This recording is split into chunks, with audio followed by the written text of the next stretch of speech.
Damos gracias a Dios por su vida, gracias al Señor que usted está aquí, tomó esa buena decisión y pudo llegar.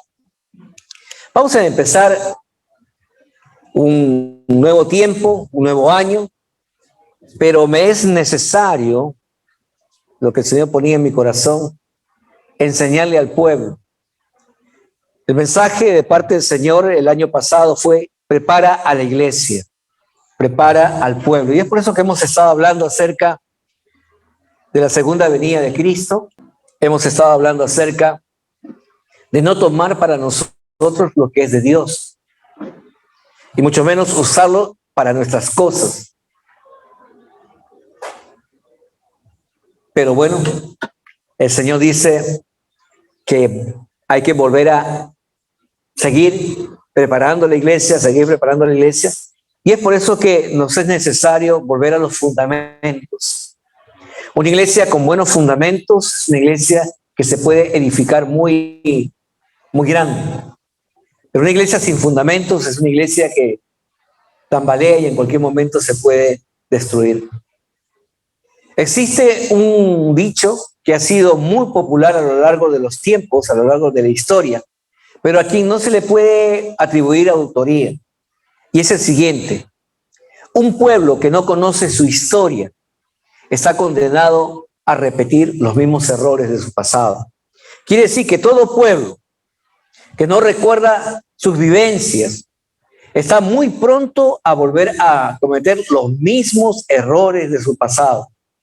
Si nosotros no hacemos una reflexión de nuestro caminar en el 2021 y no corregimos lo que hicimos de una manera incorrecta ese año, estamos propensos a cometer el mismo error este año. Por eso es que el Señor nos dice a nosotros que debemos escudriñar nuestro corazón y debemos comenzar a mirar qué hemos hecho mal. Cuando uno comienza a observar la historia de Israel, la historia de este pueblo, por sus acontecimientos históricos, y vamos a ver que este pueblo constantemente se rebeló contra Dios. Pero sin embargo, a pesar de sus rebeliones contra los mandatos y estatutos de Dios, podemos ver que Dios siempre sigue siendo el mismo. Un Dios paciente. No es un Dios que dijo: ¿sabes qué? Ya me cansaron y ahorita los extermino. Aunque hubo momentos en que le dijo a Moisés, ¿no? Ahorita destruye a todo y de ti levanta una nación. No, pero Moisés intercede y le dijo: no, Señor, ten compasión. Y Dios tuvo compasión. ¿Por qué? Porque tenemos un Dios que es amoroso. Amoroso con su pueblo y amoroso con sus hijos. Y nos está dando una nueva oportunidad. Diga conmigo: nueva oportunidad. Para no cometer los mismos errores del pasado. Pero es importante que usted y yo comencemos a mirar las Escrituras. Porque si no prestamos atención en lo que Dios dice en su palabra, nuestra mente es muy fácil de dejar de lado aquellas cosas que no consideramos importantes y nos distraemos con otras cosas. Éxodo 19:5 dice: si tú prestas oídos a su palabra y guardas el pacto, guardas las ordenanzas, los mandamientos, tu relación con Dios, dice que usted y yo vamos a ser su especial tesoro. Quiere decir, aquello que Dios guardará de una manera sobrenatural, aquellos que Dios proveerá de una manera sobrenatural y aquellos que Dios bendecirá con su palabra a través de esas 1000 generaciones. Pero el requisito es uno: prestar atención a la voz de Dios. A pesar de que han sido innumerables veces que Israel se rebeló contra Dios, nosotros también nos hemos rebelado contra Dios innumerables veces. Pero el Señor siempre nos está exhortando. Siempre el Señor nos está llamándola y nos está diciendo que miren la palabra y en su palabra nosotros poder reflexionar. El Señor le dijo a Moisés: lo siguiente: he visto a este pueblo y he aquí es pueblo de dura cerviz. El Señor nos dice que Israel era un pueblo que fue terco, necio, porque viendo la majestuosidad, el poder, lo sobrenatural de Dios y todo lo que el Señor había preparado para ellos, muchas veces tomó decisiones erradas, diciendo al Señor: no quiero lo mejor, déjame, yo voy a ir tras lo peor.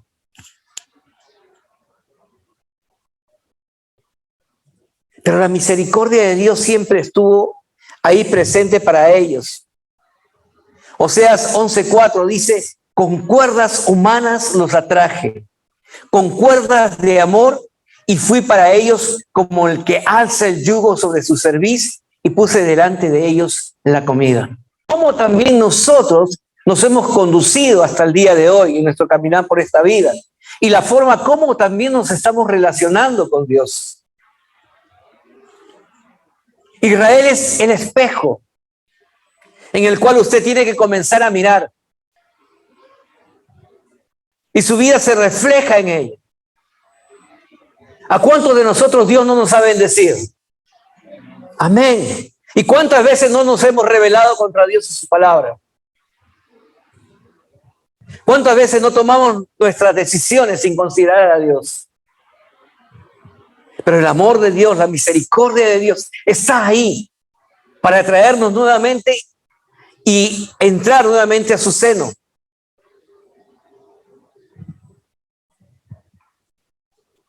Mi vida, mi historia, tu historia,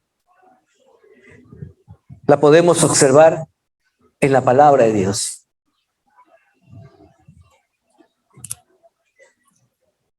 Vagábamos por el mundo sin conocer a Cristo, sucios en la mentira, el engaño, el licor, el adulterio, la mentira, la envidia,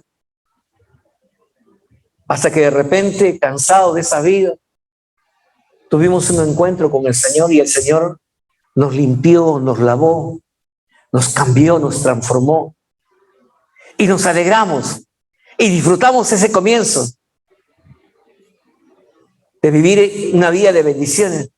Pero luego que fuimos bendecidos, nuevamente nos comenzamos a enfriar, porque comenzamos a mirar las cosas materiales, comenzamos a mirar los logros, las metas, y nos olvidamos de quién viene la bendición. Y nuevamente nos apartamos de Dios y de su presencia. Y sin embargo, Dios nuevamente nos perdona. Cuando nuevamente le decimos: Señor, reconocemos que pecamos contra ti, perdona.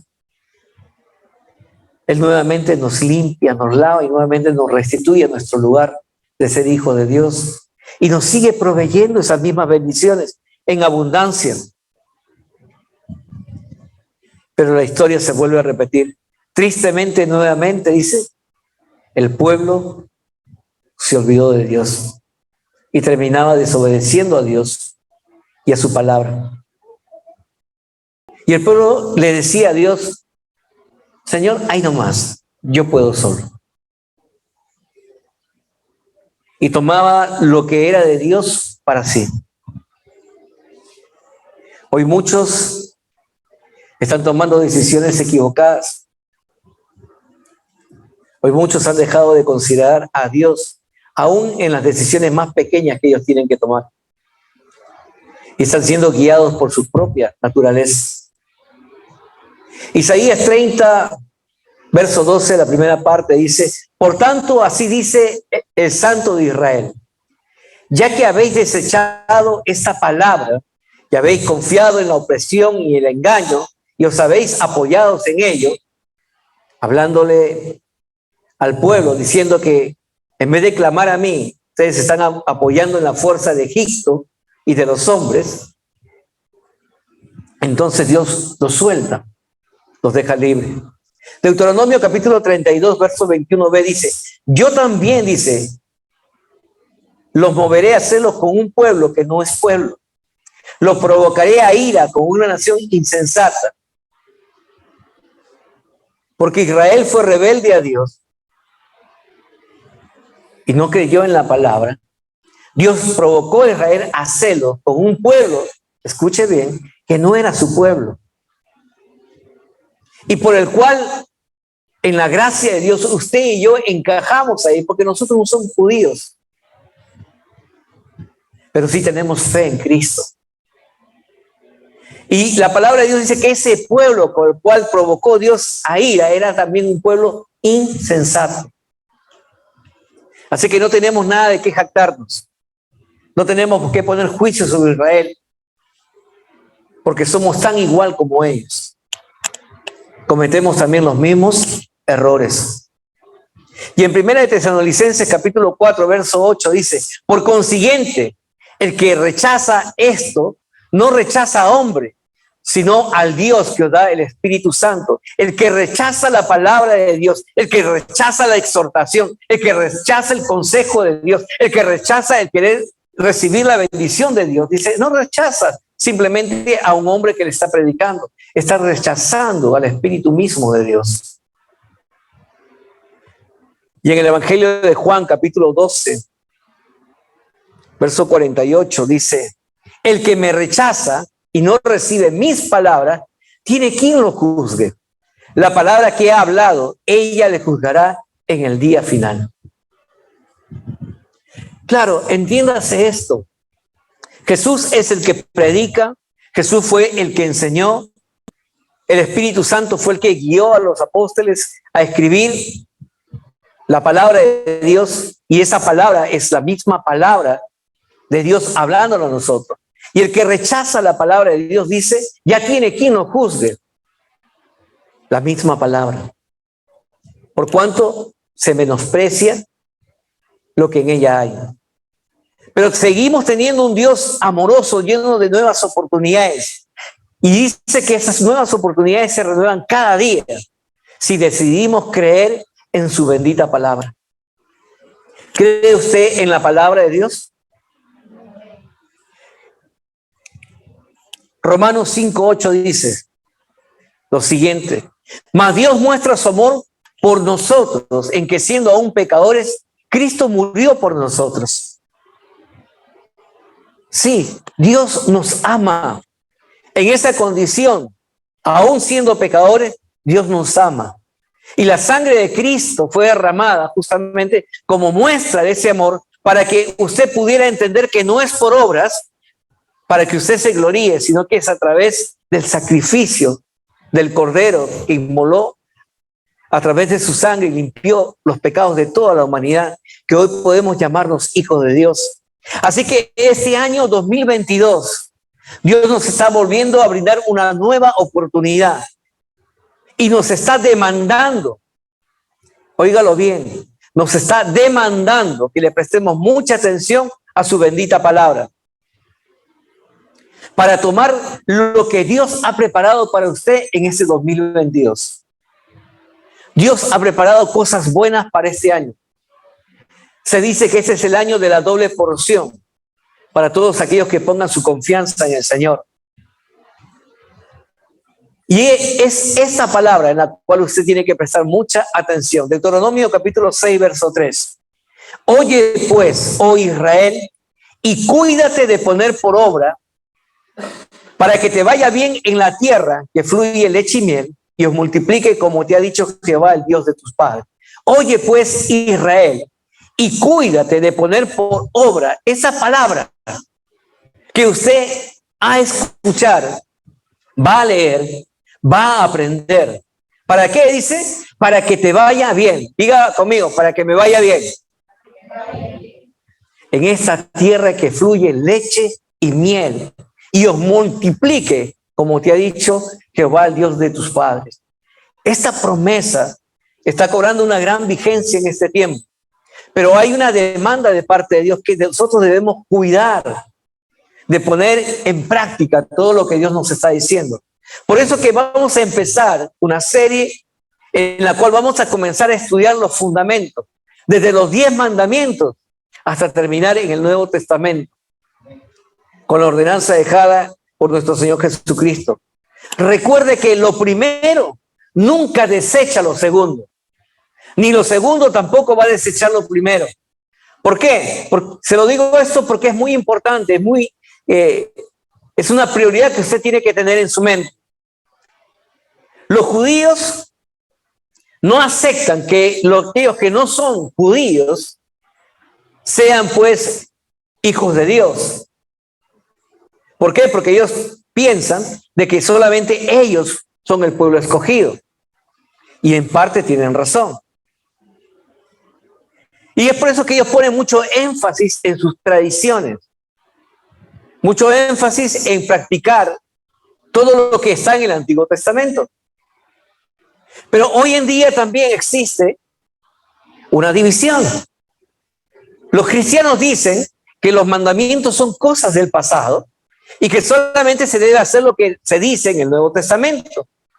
Y crean también una división entre el Nuevo y el Antiguo Testamento. Y están dividiendo la fe. Cosa que está completamente mal. Porque yo quiero que usted entienda lo que dice la palabra. Dios dijo que ya no existe para él esa división entre judíos y griegos. No existe. Entre antiguo y nuevo. No existe ninguna división. Gálatas 3, 28, 29 dice, ya no hay judío ni griego, no hay esclavo ni libre, no hay varón ni mujer, porque todos vosotros sois uno en Cristo Jesús. Y si vosotros sois de Cristo, ciertamente el linaje de Abraham sois y herederos según la promesa. Entonces, no existe ninguna división. No hay que yo soy de la denominación tal, no, yo soy judío mesiánico. No, ¿sabes qué? Dice la palabra que Dios lo ha reunido todo junto, en un solo grupo, en una sola fe, que se encuentra centrada en su Hijo amado Jesucristo. Y que Jesús dice, nunca vino a provocar una división de la fe. Sí, él vino a separar la religiosidad de la vida de los hombres, pero vino a establecer una sola fe. Él no vino a crear un nuevo movimiento, no, él vino a unir y hacernos ver a nosotros que no era por obra, sino que es ahora por la gracia de Dios que nosotros podemos alcanzar esa relación tan íntima con el Señor. Por lo tanto, hoy en este tiempo es necesario que nosotros entendamos esto. Jesús vino a separar a los redimidos de Dios de los hijos de la maldad. Esa es la división que Jesús creó. No creó una división entre un pueblo y otro pueblo, no. Entre una denominación y otra denominación como hoy existe. No, que yo no me hablo con ellos porque yo soy del movimiento tal, no, yo soy del otro movimiento. Eso no existe. Para eso no vino Jesús. Jesús vino a unir al pueblo en una sola fe, para que creamos en el Padre.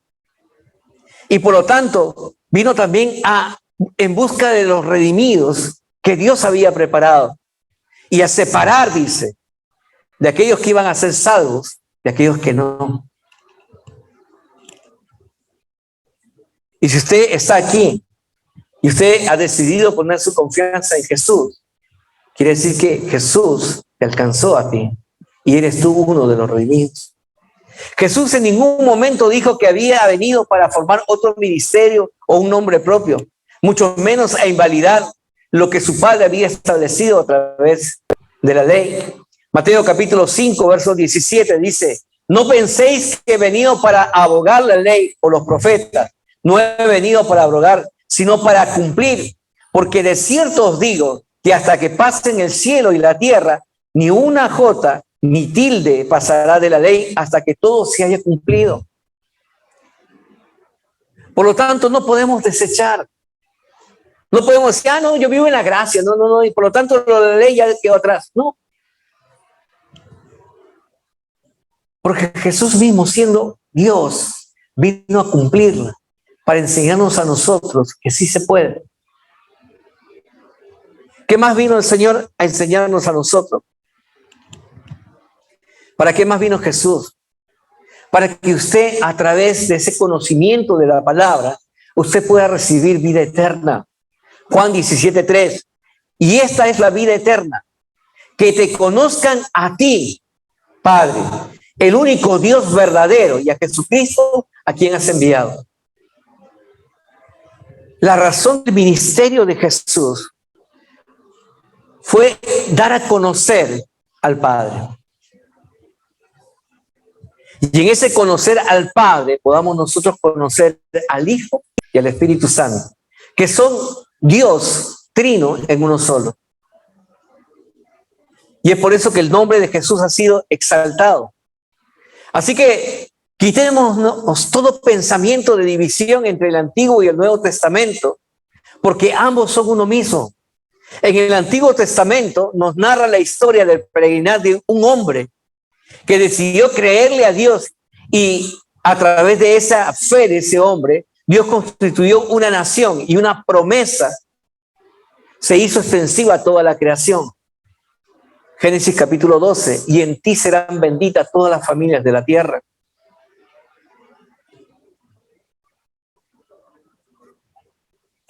Por la ley nadie podía ser salvo, porque era un constante pecar de los hombres. Ya no habría animales sobre la tierra, porque los sacrificios serían tantos y tantos que fácilmente se exterminarían los animales de la tierra. Por eso era necesario que viniera nuestro Señor Jesucristo, para enseñarnos a tener fe. Mateo 19, 25 al 26 dice: sus discípulos, oyendo esto, se asombraron en gran manera, diciendo: ¿quién podrá ser salvo? Y mirándolo, Jesús les dijo: para los hombres esto es imposible, mas para Dios todo es posible.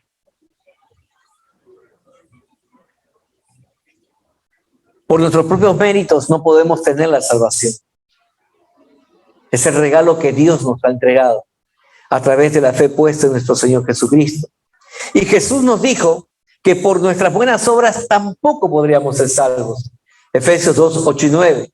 Porque por gracias sois salvos por medio de la fe.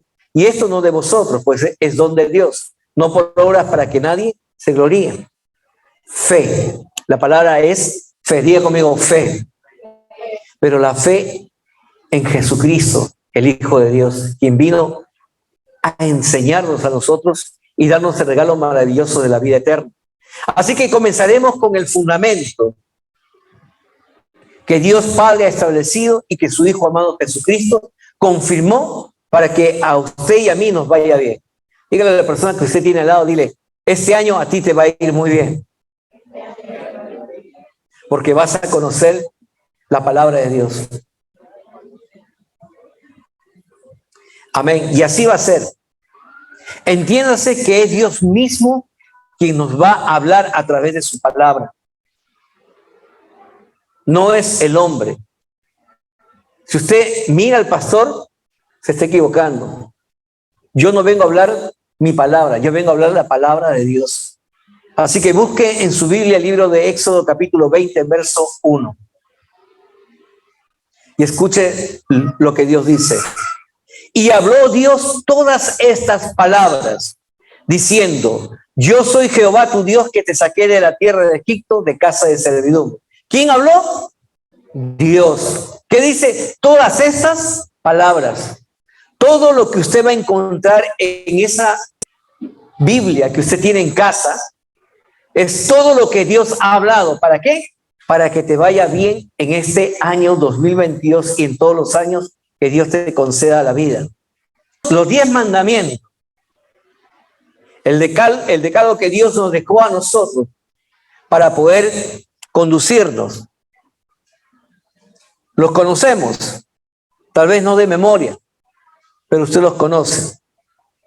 El primero dice: no tendrás otros dioses delante de mí, no te harás ídolo, no tomarás el nombre de Dios en vano, acuérdate del día de reposo para santificarlo. Honra a tu padre y a tu madre para que tus días se alarguen en la tierra que Jehová tu Dios te da. No matarás, no cometerás adulterio, no robarás, no dirás falso testimonio contra tu prójimo, no codiciarás nada que sea de tu prójimo. Son normas, preceptos que Dios ha dejado para que usted y a mí nos vaya bien. Pero es necesario que este fundamento esté enraizado como una prioridad en nuestra vida. ¿Por qué? Porque Dios así lo ha establecido en su palabra. La unidad esencial de los 10 mandamientos con el resto de la palabra de Dios en el Nuevo Testamento hace que nosotros desarrollemos una comunión íntima con Dios. Porque no solamente vamos a ser oidores de la palabra, sino hacedores de la palabra. Porque si Dios ha puesto prohibiciones, yo tengo que obedecer lo que mi Padre me está diciendo que no haga. Aunque no sea fácil. Pero tenemos que obedecer a lo que Dios nos está diciendo. En Éxodo capítulo 20, verso 3 dice, no tendrás dioses ajenos delante de mí. Dioses ajenos. Y usted dirá, pero yo no tengo dioses ajenos, ya quité toda imagen, toda estatua, todo aquello que era consagrado en el mundo, en mi desconocimiento, y yo lo saqué de mi casa. Bueno, Éxodo 22 dice lo siguiente, ¿verdad? Dios demostró su gran amor por Israel al librarnos de la casa de servidumbre en Egipto. Dios demostró su gran amor. Entonces, si Dios demostró su gran amor al liberarte a ti, al rescatarte a ti, a darte vida eterna a ti, lo lógico sería que tú también demuestres ese amor a Dios y puedas disfrutar de lo que Dios también te está amando a ti. ¿No es así? Es lo lógico. Si tú eres amado, lo lógico que haya una retribución de ese amor. Es lo más natural. Ahora yo te pregunto a ti, y quiero que seas sincero, tú que estás aquí y tú que estás en tu casa viendo esta transmisión. ¿Tendremos o tendrá usted algún otro interés mayor que sea el amar a Dios en tu vida? O dicho de una mejor forma, ¿es Dios primero en ti? ¿O es tal vez tu trabajo, tu esposa, tu esposo, tus hijos, tu prosperidad económica? Si usted tuviera algún interés o algo que sea de mayor necesidad en su vida como su prioridad, usted está rompiendo entonces la regla de Dios. Porque si usted pone primero su trabajo, su mujer, su esposa, sus hijos, antes que Dios, entonces usted simplemente está demostrando que usted no tiene una relación con Dios. Porque si usted tuviera una relación genuina con Dios, usted pondría y buscaría a Dios primero. Porque Él es lo primero en su vida. Mateo 10:37 dice, el que me ama a mí tiene que ponerme primero. Escuchen lo que dice Mateo 10:37. El que ama a padre o a madre más que a mí no es digno de mí. Y el que ama a hijo o a hija más que a mí no es digno de mí. ¿Por qué? Porque Dios es primero. ¿Quiere ser usted un buen padre? Busque primero a Dios y ame primero a Dios. ¿Quiere ser un buen esposo? Ponga a Dios primero en su vida. Una buena esposa, busque a Dios muy temprano. Porque de Él viene el amor perfecto, el amor ágape. Ese amor que te dice que aunque Él falle, tú lo vas a seguir amando como Dios te ama a ti. Aunque tus hijos se equivoquen, tú no lo vas a juzgar. Tú vas a seguir amándolos. ¿Por qué? Porque tienes un Dios que te ama a ti también de la misma manera. Pero si no pones a Dios primero, vendrán juicios sobre la vida de tu esposa, sobre la vida de tu esposo, sobre la vida de tus hijos, sobre tu trabajo, sobre todo aquello que hagas. Te pregunto nuevamente, ¿es Dios primero para ti? Amén. Nuestro amor a Dios se refleja en la manera, en la forma como usted se relaciona con las demás personas. ¿Sabe? Porque Jesús eleva los estándares de los 10 mandamientos. Si para muchos que me decían, pastor, pero obedecer los 10 mandamientos era difícil, casi imposible. Ahora que Jesús eleva el estándar todavía, no se va a poder. Claro, tú solo no vas a poder. Y lo hemos leído. Lo que es imposible para el hombre es posible para Dios. Y si usted está en Jesucristo, Jesucristo en usted, usted va a poder hacerlo. Por eso es que su palabra dice, el que dice, yo amo a Dios, dice la palabra, ame a su prójimo. Porque si existe alguien que aborrece a su prójimo, ese es un mentiroso. Primero de Juan 4, versículos 20 al 21. Si alguno dice, yo amo a Dios y aborrece a su hermano, es mentiroso. Pues el que no ama a su hermano a quien ha visto, ¿cómo puede amar a Dios a quien no ha visto? Y nosotros tenemos ese mandamiento de él. El que ama a Dios, ame también a su hermano. Así que si usted me dice que tiene problemas conyugales, entonces le digo que usted no tiene una relación íntima con el Señor. Si usted tiene una relación mal con sus hijos, le estoy diciendo que usted no tiene una buena relación con Dios. Porque la palabra de Dios dice que si nosotros amamos a Dios, tenemos que amar a nuestro prójimo, como Él nos ama. Y yo tengo que verme que yo no soy perfecto. Yo soy una persona con muchos defectos, con muchos errores, con muchas equivocaciones. Y por lo tanto yo no puedo pedirle que aquella persona que yo sé que está en la misma condición que yo sea mejor o sea perfecto. Por eso que el Señor nos dice a nosotros que nos ha dejado un mandamiento, una orden que usted y yo tiene que cumplir, que es amarlo. Amarlo, no juzgarlo, no criticarlo, no minimizarlo, no destruirlo, sino dice amarlo. Por eso que la orden es, marido, ama a tu mujer. Padre, amen a sus hijos. Ámense los unos a los otros. Si pusiéramos en práctica ese mandamiento, no existirían problemas, hogares que se destruyen, hijos que salen abandonando su hogar con mucho dolor. Pero hoy estamos aquí para ser instruidos por la palabra de Dios. Hoy estamos aquí porque la misericordia de Dios se renueva cada día. Así que si hay algo en nuestro corazón contra nuestros padres, contra tu esposo, tu esposa, tus hijos, yo te voy a invitar a que vengas al altar y se lo entregues a Dios. Si tú no puedes en tus fuerzas, pues dile al Señor que te ayude. Es necesario que tú mengues para que Dios sea más en ti. Es necesario que tú renuncies a hacer las cosas a tu manera para que Dios te dé la sabiduría, la estrategia para poder reconquistar o conquistar el corazón de tu esposo y tus hijos. Hoy más que nunca, ese primer mandamiento nos está diciendo a nosotros que vivimos en los tiempos en que Dios está restaurando a la familia. Dios está restaurando los hogares. Dios está restaurando los matrimonios. Porque Dios los ama.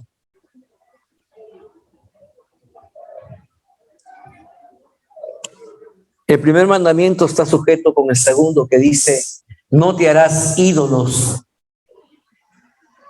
En Éxodo 20, verso 4, Dios es Dios celoso, que no comparte con nadie su adoración y su gloria y su devoción. Es solo de Él. Este mandamiento es específicamente para tratar acerca de la idolatría, porque Dios conoce que nuestro corazón es muy fácil para irse e inclinarse tras dioses ajenos. Y Dios nos dice, mira esas esculturas, mira esas obras que son hechas por hombres, creados por gente como usted, gente imperfecta, por usted, y al cual muchos van a adorarle y a servirle. Yo no soy así, dice el Señor. Su pensamiento no puede ser tan escaso y me pueden comparar con algo que es tan corruptible como esa imagen de madera, de yeso, de metal. Yo soy espíritu y a mí se me adora en espíritu y en verdad, dice el Señor. Así que la idolatría en realidad es evidencia en quién o en qué usted confía y en quién usted está poniendo su devoción, porque estás poniendo al Dios dinero como la razón de tu bienestar y tu éxito. Y decimos que no somos idólatras. No voy porque mis hijos tienen que irse de paseo. O no voy porque tengo que ir a hacer otras cosas. O mis padres. La palabra es dura, es confrontativa. Pero tenemos que entender que Dios solamente quiere lo mejor para nosotros. Y lo mejor comienza porque obedezcamos a su palabra. Quitémonos toda idolatría de nuestros corazones. Por la gracia de Dios podemos vencer la tentación de adorar otros elementos que sí son buenos, pero que no son dignos de nuestra adoración o devoción o nuestra confianza. ¿Es bueno trabajar? Sí, es bueno trabajar. Dios creó el trabajo. ¿Es bueno tener finanzas? Sí, es bueno tener finanzas. Pero para eso el Señor te dijo, 6 días trabajarás, y el 7º día descansarás y buscarás más de mi presencia. ¿En quién está puesta tu confianza, tu seguridad? Dios condena a los fabricadores de estos ídolos y los considera necios. Y considera también necio a los hombres que ponen su confianza en una obra hecha por manos de hombres. Dios nos dice que el desarrollo de la sabiduría y la habilidad genuina es para que tu confianza esté en el Señor. Claro, porque la palabra de Dios nos dice a nosotros en el libro de Proverbios que el principio de la sabiduría es el temor a Jehová. Pero también en Proverbios capítulo 22, verso 19 dice, para que tu confianza sea en Jehová, te las ha hecho saber hoy a ti también. Muchos están intranquilos acerca de cómo será este 2022. Ya comienzan a verse rumores de que la economía no crece, de que no hay desarrollo. Y ellos están ya entrando en un mundo de zozobra, de angustia, de temor. Pero yo te invito a que conozcas la voluntad de Dios para tu vida. Yo te invito a que leas la Biblia, que creas en lo que el Señor te ha dicho. Dice, para que tu confianza, dice, sea en Dios, en Jehová. Te las hace saber a ti. Que aunque el mundo diga que a ellos les va a ir mal, a ti te va a ir bien, dice el Señor Dios. Que aunque ellos no prosperen, tú prosperarás, dice el Señor Dios. Tú serás incrementado, tú serás multiplicado, tú serás lleno de sabiduría, entendimiento, porque se derrama palabra de conocimiento y ciencia para esos tiempos. Pero tienes que buscar a Dios. Tienes que leer su palabra. Dios desea tu adoración. Y Dios no quiere compartirla con nada ni con nadie. Así que yo te invito en esta hora a que tú pongas tu confianza plena en el Señor. El tercer mandamiento dice, no tomarás el nombre de Dios en vano. El nombre de Dios es todopoderoso. Y los hombres no tenemos el derecho de usarlo para tratar de ganar favores de otros. No podemos usar frases. No, pero yo soy cristiano, confía en mí. Yo creo en Dios.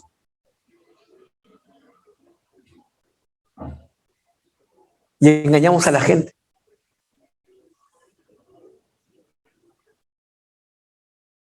El mundo lo hace. Sí, el mundo lo acepta. Pero porque el mundo lo acepta, los hijos de Dios no tenemos por qué aceptarlo. Porque es una enorme falta de respeto hacia Dios y su gran poder. Ni siquiera deberíamos considerar decir alguna palabra como esa o pensarla. Hay personas que maldicen en el nombre de Dios. ¿Y qué es maldecir? Es hablar mal de una persona. El simple hecho que tú hables mal de tu hermano, que tiene tu misma fe, es maldecir.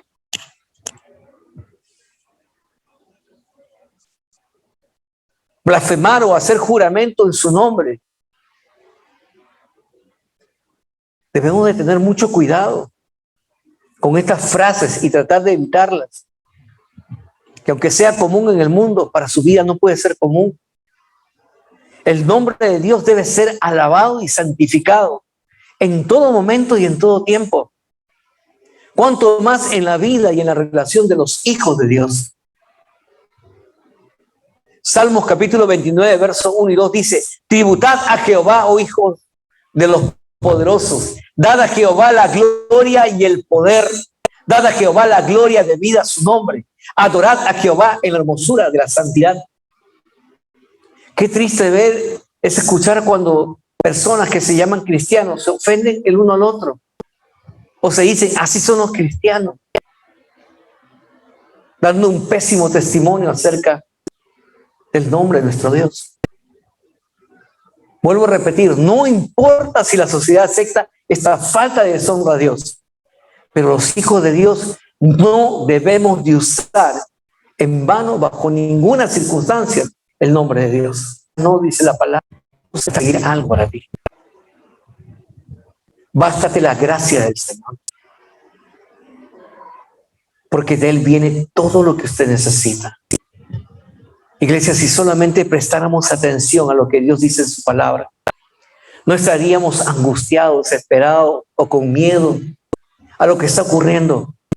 Si somos conscientes de que afuera hay una peste, somos conscientes de que afuera hay una pandemia, sí somos conscientes, pero también soy consciente que si cuido y sigo las reglas que han sido dictaminadas y confío en Dios, que ha dicho que aunque caigan 1000 o 10,000, a mí no me tocará. Yo caminaré tranquilo, porque para bendición de la humanidad es que tú y yo has sido llamado hijo de hija de Dios. Por eso estás aquí, para que Dios te instruya, para que esta palabra no solamente quede en el aire flotando, sino para que tú la retengas en tu corazón y una vez que esté dentro de ti, tú puedas aplicarla. Usted es el instrumento de Dios para que todo cambie. Pero si usted no se sitúa y no se ve como Dios lo ve a usted, usted no va a poder cumplir el propósito de Dios. Usted es la bendición para nuestra nación. Por eso Dios te trajo a este lugar. Por eso es que Dios está poniendo el fundamento en tu corazón. Y es por eso que Dios nos llama a tomar un día para descansar. Pero ese día en que tú descansas, sea el día también para que tú honres a Dios. Y este principio está dado desde la creación, desde el inicio de la historia de la humanidad. Dios estableció este principio para que sea aplicado en la vida de los hombres. Génesis capítulo 2, versos 2 y 3. Y acabó Dios en el día séptimo la obra que hizo y reposó el día séptimo de toda la obra que hizo. Y bendijo Dios al día séptimo y lo santificó, porque Él reposó de toda la obra que había hecho en la creación. Mire qué importante es esta palabra que Dios dice. Y bendijo Dios el día séptimo. Y luego dice, y lo santificó. Dos elementos muy importantes. El día más bendecido para tu vida es el día que tú descansas. El día que tú vienes a la presencia del Señor para adorarle. He decidido darle la primicia al Señor ese día. Entonces yo te digo que las bendiciones de Dios están fluyendo sobre tu vida y te van a alcanzar y tú vas a ser añadido y multiplicado grandemente por cuanto has obedecido y has santificado este día para el Señor. Acuérdate de este día. Acuérdate de todo lo que el Señor ha preparado para usted. 4 mandamientos que estamos viendo de estos 10, que son el fundamento como hijos de Dios. Póngase de pie, iglesia.